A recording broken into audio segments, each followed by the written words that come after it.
Hello, my fellow duelists. Today I wanted to talk about the fundamental concept of consistency by proxy. Some Yu-Gi-Oh decks are more consistent by virtue of generic searchers.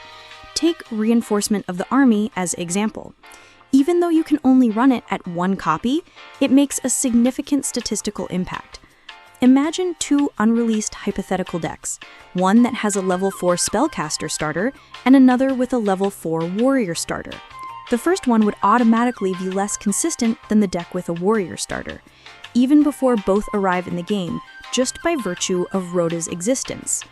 The same is true for Pyro starters that have Bonfire, Dino starters that have Fossil Dig, or Beast Warrior starters that have Fire Formation Tenki.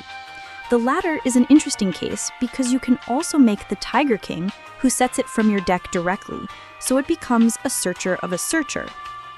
And then there are cards like 1-for-1 or Emergency Teleport that don't just search for the starter, but summon it directly.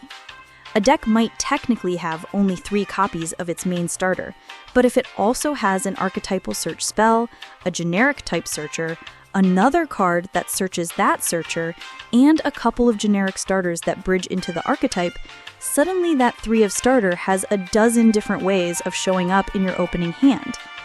Card identity is an underrated balance factor. Being a level 4 warrior isn't just flavor text.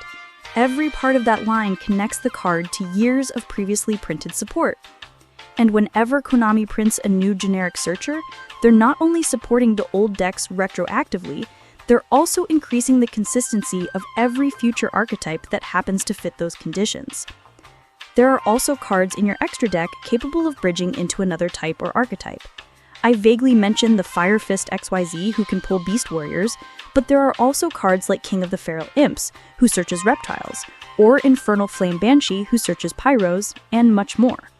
And because you can access your extra deck at any moment, it cannot really be compared to the consistency granted by cards you still have to draw from your main deck. In other words, as long as you can make a rank 4, you can search those types. But that's a conversation for another video. The main point is simple. When we evaluate how consistent a deck is, we don't just count how many copies of the starter it runs. We should count how many ways the game gives you to access it, because sometimes a deck doesn't become more consistent through better archetypal support.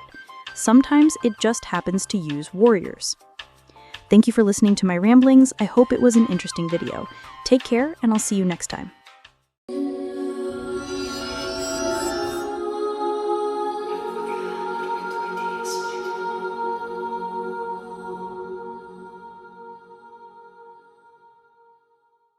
You did make sure to subscribe, right?